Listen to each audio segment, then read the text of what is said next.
oyagala okweyongera okuguka mu mateeka agakwata ku ttaka ganyula mu pulogulaamu za Witness Radio osomesebwe butya bw'osobola okukuuma ettaka lyo okuva mu mikono gy'abannakigwanyizi. Oli mulwanizi wa ddembe, oyagala amaloboozi g'ebitundu oba ag'abantu b'olwanira gatuuke eri abavunaanyizibwa?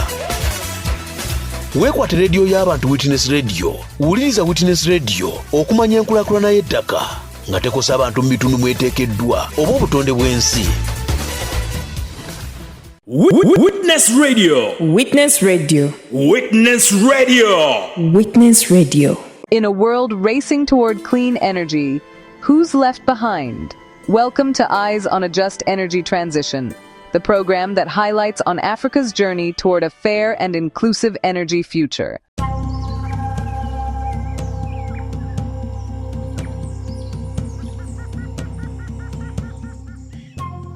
Hello, our dear listener. Welcome to Witness Radio, your trusted voice. You are listening to Eyes on a Just Energy Transition, where we take you on a formative journey of energy transition across Africa. It's the Witness Radio series program, the media in renewable energy.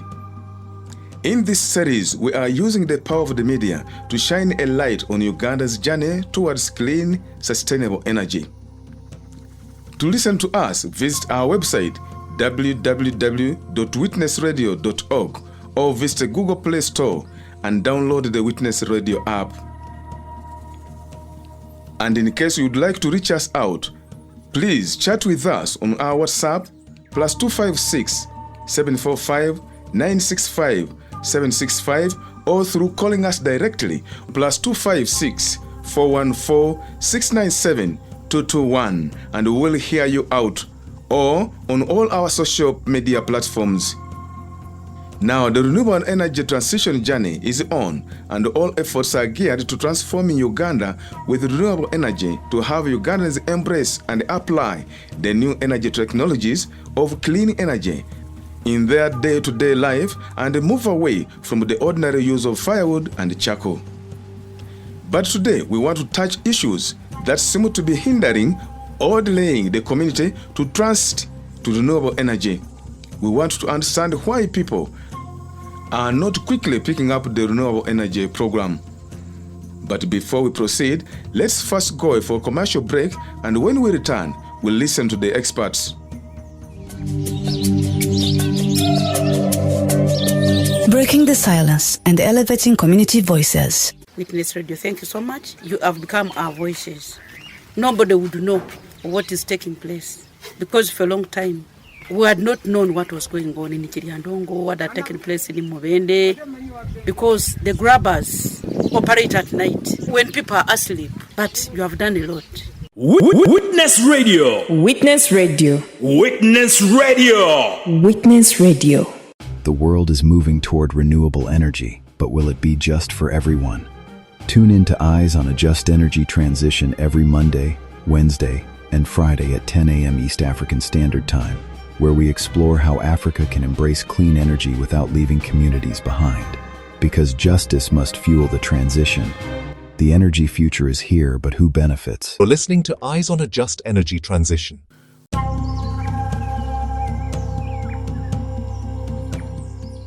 Welcome back from that commercial break.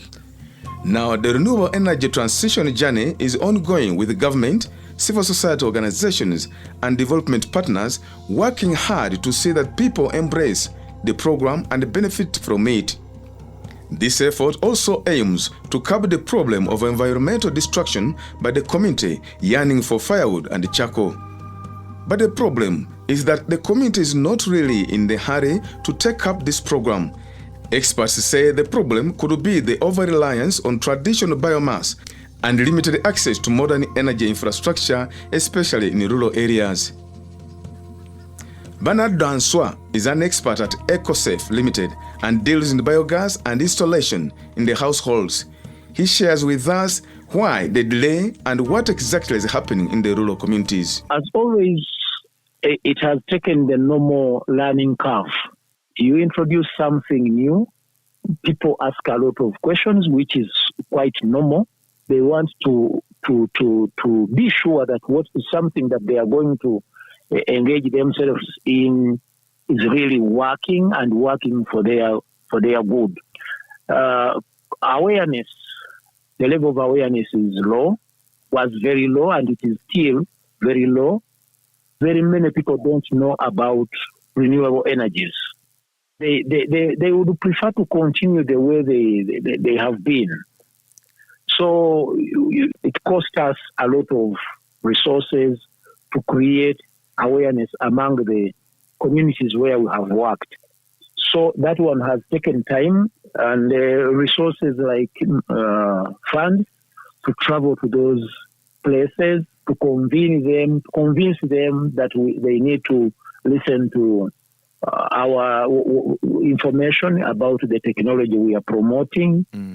They sometimes you go there, you make an appointment, and by the time you get there, they have not yet gathered. Maybe they gather late.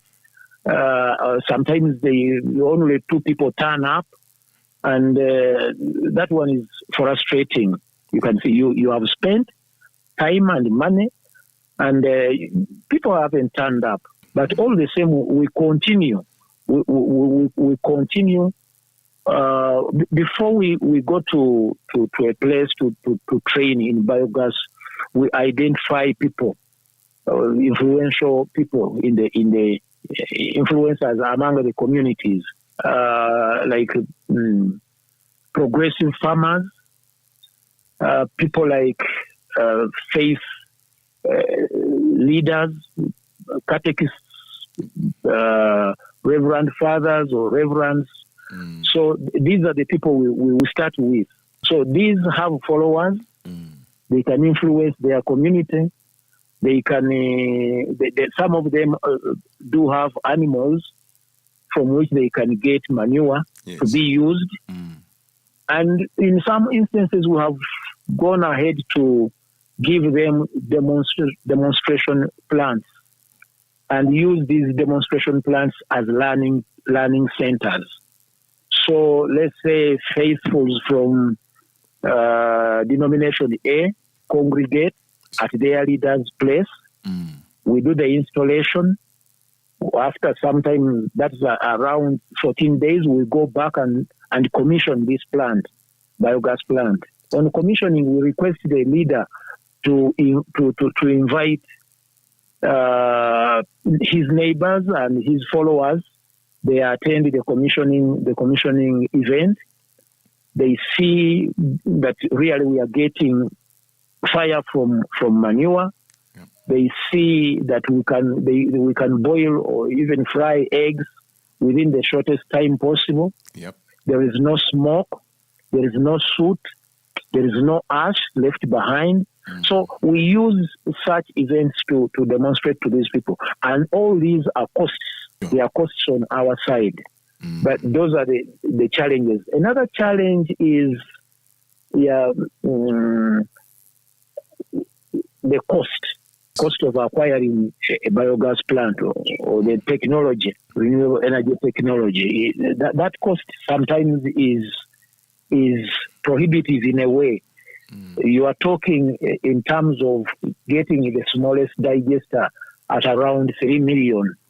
That is the cheapest on the market as per now. So 3 million is a lot of money, given the fact that we are working with mainly peri-urban and rural communities. It's a lot of money that someone can hardly raise. So it is at this level that we try to use the payment to encourage them to pay in installments over a given period. Just to make it easier for them to access the technology. So mainly those are the challenges. Ignorance about the technology and the cost. Now, before we proceed, let's first go for a short commercial break, and when we return, we shall listen to our experts. This is Witness Radio, connecting indigenous and local community voices. Witness Radio. Witness Radio. Witness Radio. Witness Radio. You're listening to Eyes on a Just Energy Transition. Welcome back from that commercial break.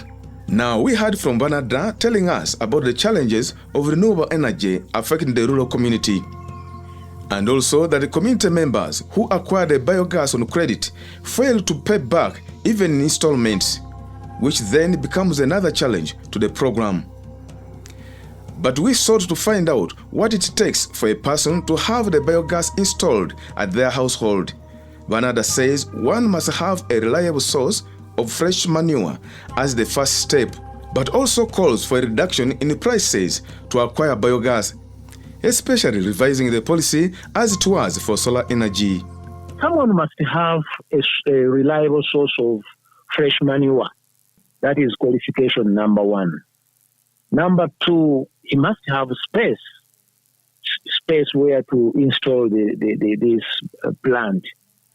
Number three, which is quite important, is he must have, or the household must have, a reliable source of water. Because, yes, in water-stressed areas, you find it is quite it's quite interesting that in some areas where they keep a lot of animals, they lack water.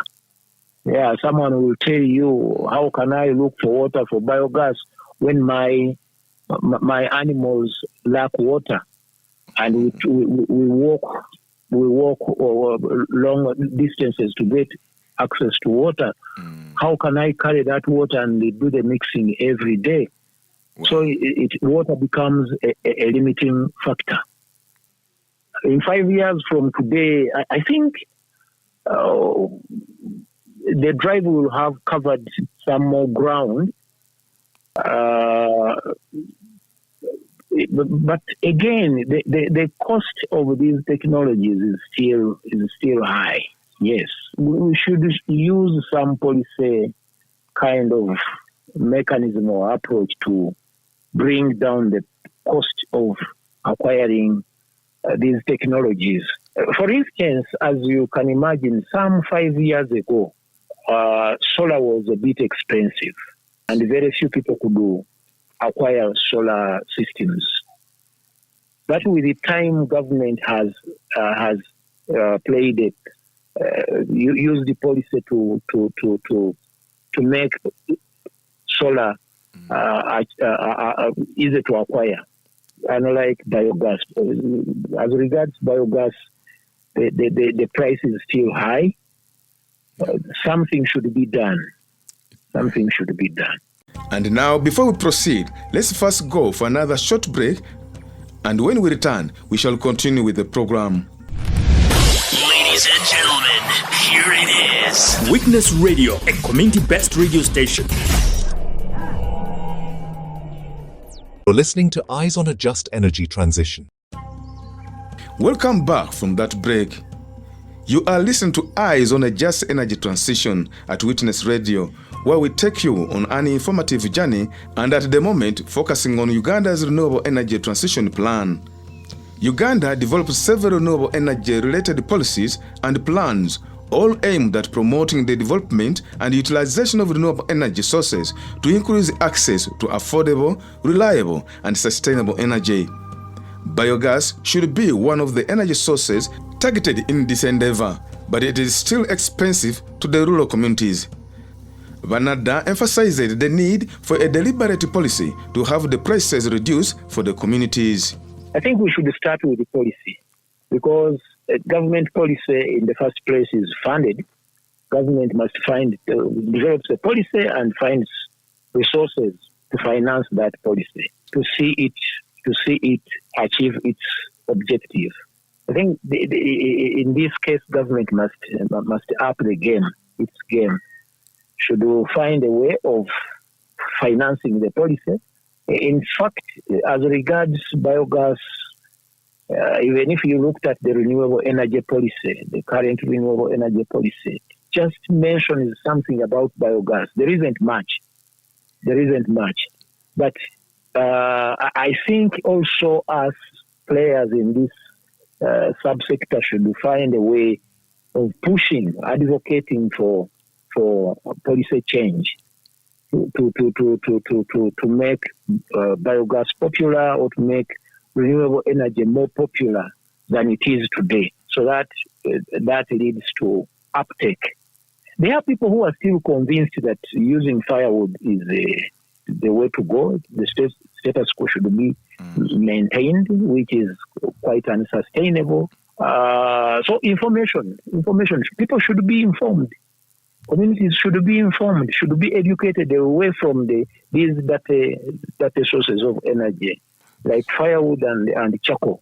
There should be a deliberate effort, a deliberate policy to educate communities, especially rural and urban both rural and urban communities, away from using these dirty sources of energy. You find people find it more. They are used to. It is easy to acquire charcoal. It's still easy to acquire. But as the prices are rising, but people still find it easier to acquire charcoal because someone will use 3,000 to buy charcoal for a day. You get the point. Than looking for 3 million to acquire a biogas digester that will serve him for 25 years.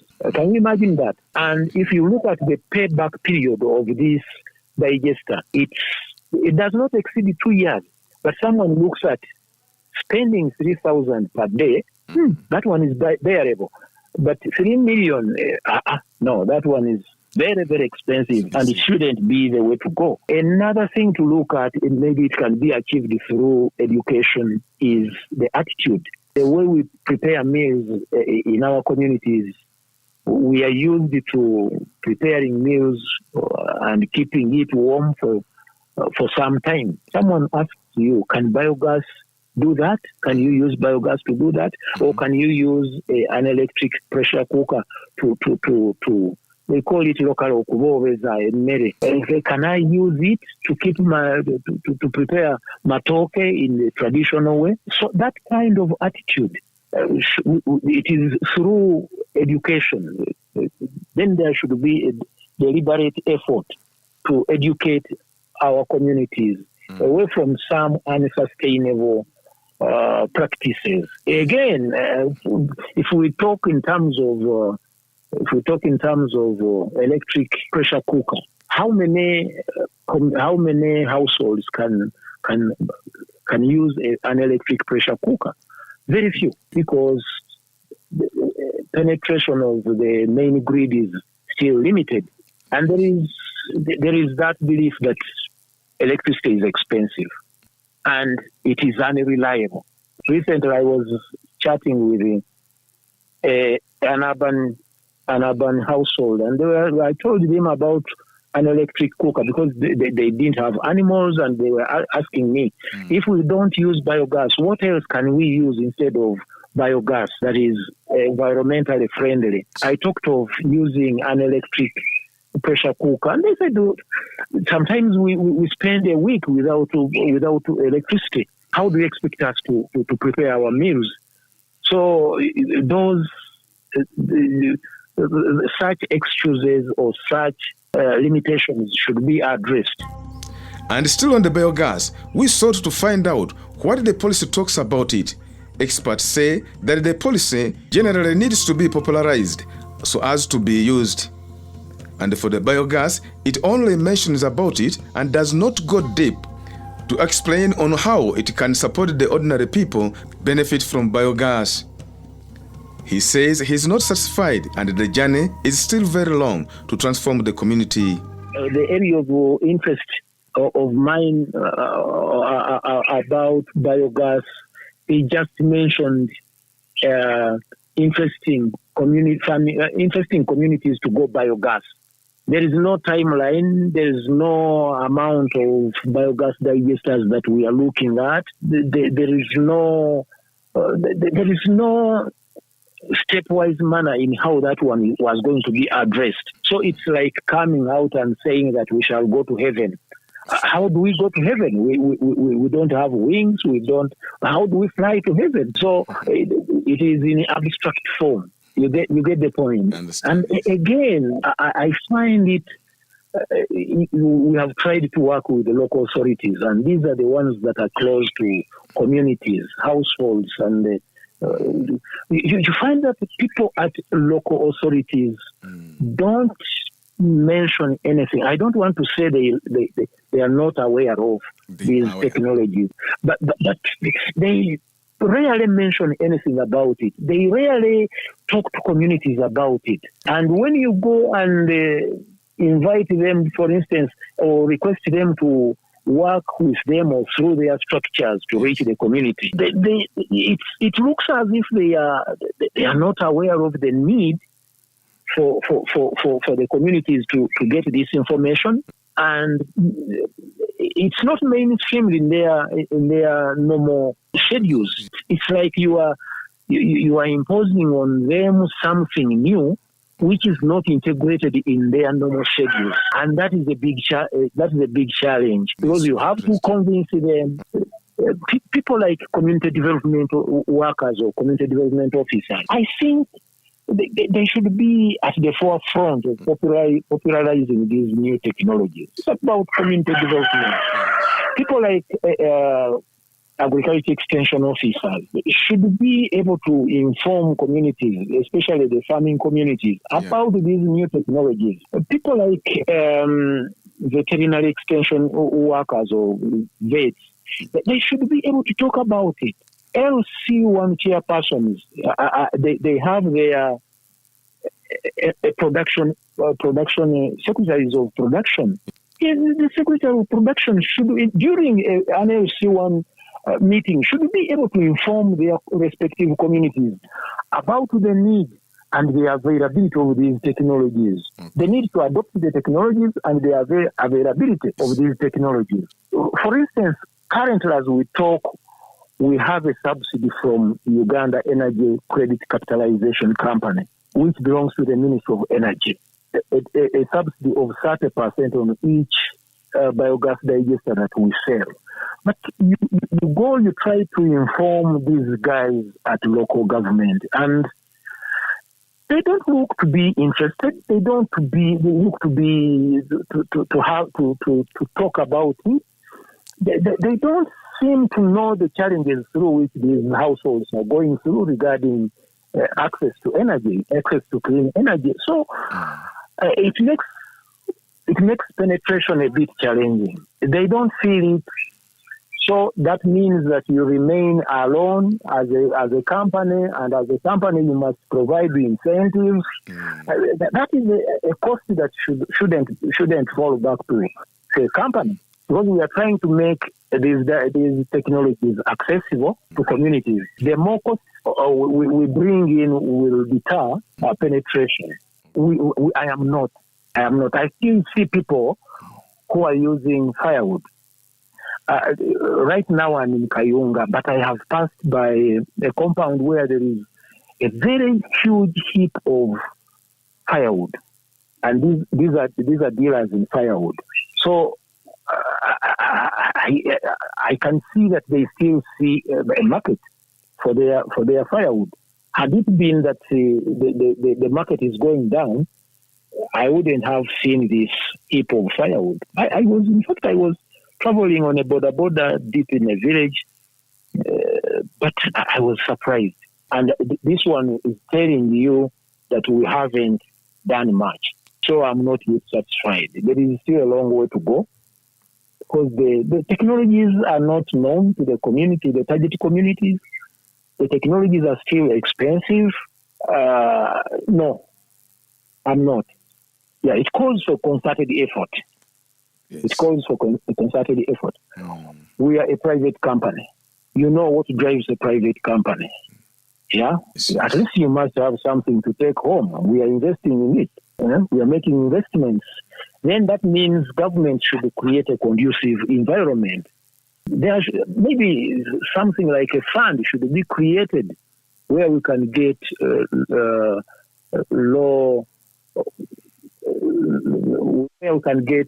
where we can borrow money from, to be able to at affordable rates to be able to serve more people. Because going by the normal bank rates, we can hardly do so. It doesn't make business sense. You're listening to Eyes on a Just Energy Transition. Embracing policy, oftentimes it has been said that in Uganda we have very good policies, but I think the challenge is the implementation. So when a policy like this comes into being and so forth, you ask yourself how many people actually know about it and its existence and what that policy says. So we really need to ensure that we disseminate this policy. Government needs to play a role, NGOs need to play a role to help to disseminate this policy or these policies and that transition plan so that the communities know what is in that policy. And that can be done by popularizing it and making this known to the users, the people who are supposed to use it.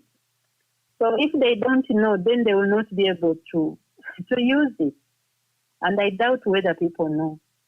Because most times these policies are enacted at the national level, but dissemination and ensuring that they reach the district level and the communities that are supposed to use them is a big challenge.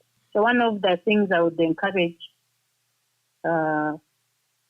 government to do, but also civil society, NGOs, to support government to popularize and make known this energy, the national energy policy for Uganda, as well as the transition plan. Okay. But also encourage communities to embrace renewable energy solutions, promote clean energy, and advocate for these inclusive policies that target and ensure that even vulnerable communities or populations that they're able to benefit from these policies or government programs. And when I talk about vulnerable populations, I mean people like women, the elderly, the youth, the disabled, maybe even refugees. All these are vulnerable populations. So while we categorize everyone that we want access for everyone, but again, within everyone, there are those categories of people whom we call vulnerable. How are we ensuring that these policies also prioritize access for such vulnerable households? There are most cases they are left behind, and yet the policy says they want access for everyone by the year 2040. So unless you look into some of these vulnerable populations, they are vulnerable because not of their own making, but circumstances make them not be able to access these energy solutions. How can we ensure that we also focus on them so that they are not left behind? I think the 2030 goals say no one should be left behind. Now, before we proceed, let's go for yet another break, and when we return, we'll continue with the program. Witness Radio, uniting local voices in land and environmental justice struggle. Tuli basanyufu olunaku olwaleero twebaza Witness Radio olw'okuba nti ezze wansi eno gye tuli gye tuwangaalira gye tusanga ebizibu eby'enjawulo naye nejja okuba nti nno yongera okuwuliriza ebirowoozo byaffe ate nga si bye lwaleero lwokka kubanga ebadde ejjantakera ng'etulula ng'ekola pulogulaamu ez'enjawulo abantu ne bawulira amawulire ag'enjawulo ne basobola okuba nga bayambibwa mu ngeri ezitali zimu okusingira ddala ku by'obutonde bw'ensi. Obutonde bw'ensi nawo tulaba nti bukyusekyuse, embeera y'obudde ekyuse olw'ensonga y'emiti okuba nti nno gisaliddwa. Amakampunizi gasimbyewo ebintu eby'enjawulo, ekalangala basimbyeyo ebinazi, ewala basimbyeyo payini, basimbyeyo biki, naye nga basaanyayo buki obutonde bw'ensi obwaffe bwe twasangibwa nabo. Witness Radio. Witness Radio. Witness Radio. Witness Radio. This is Witness Radio, connecting indigenous and local community voices across the globe. You're listening to Eyes on a Just Energy Transition. Welcome back from that break.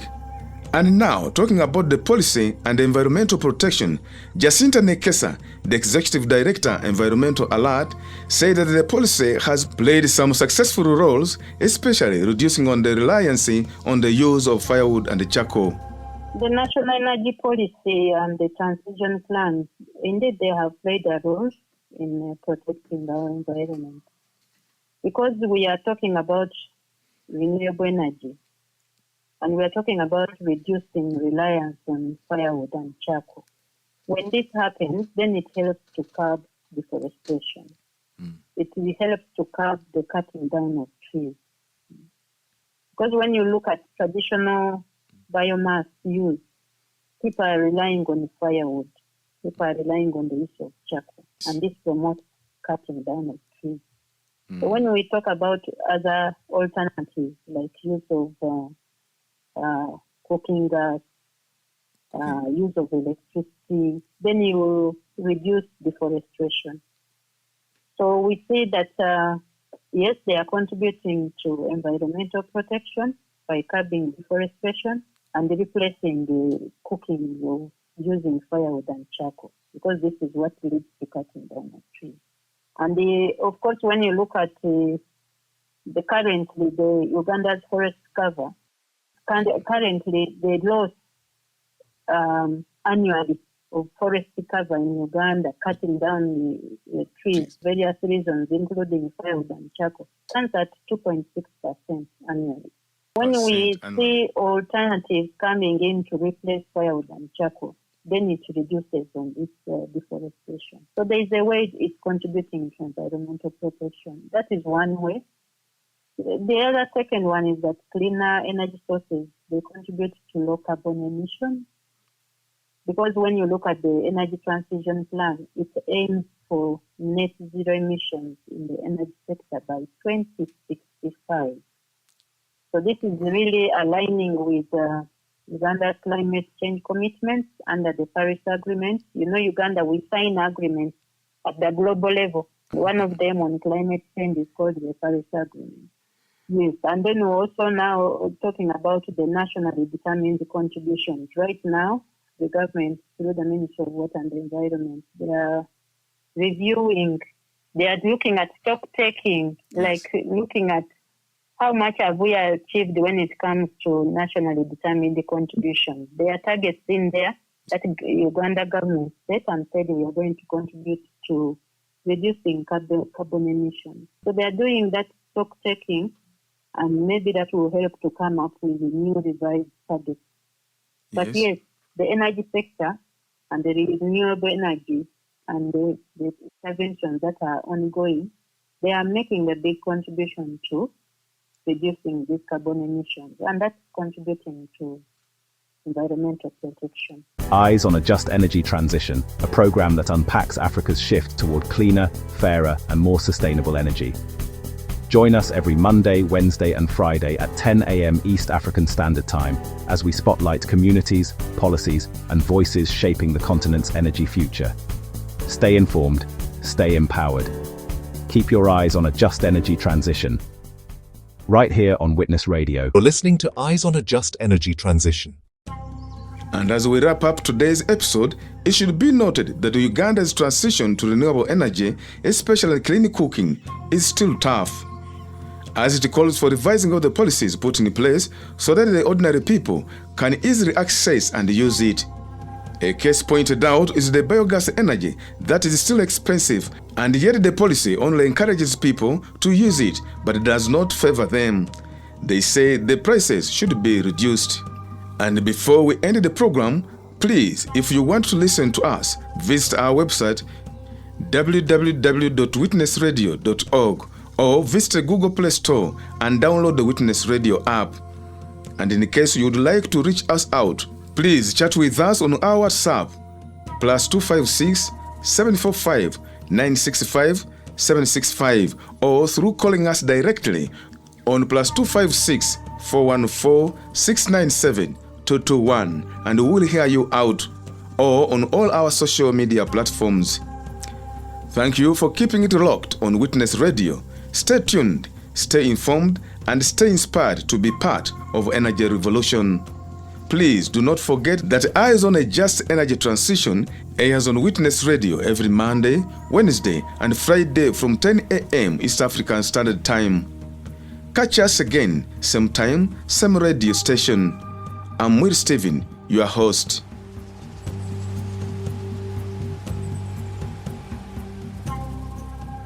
That was Eyes on a Just Energy Transition, amplifying community voices and keeping justice at the center of Africa's clean energy shift. Join us again next time. and keep your eyes open for change.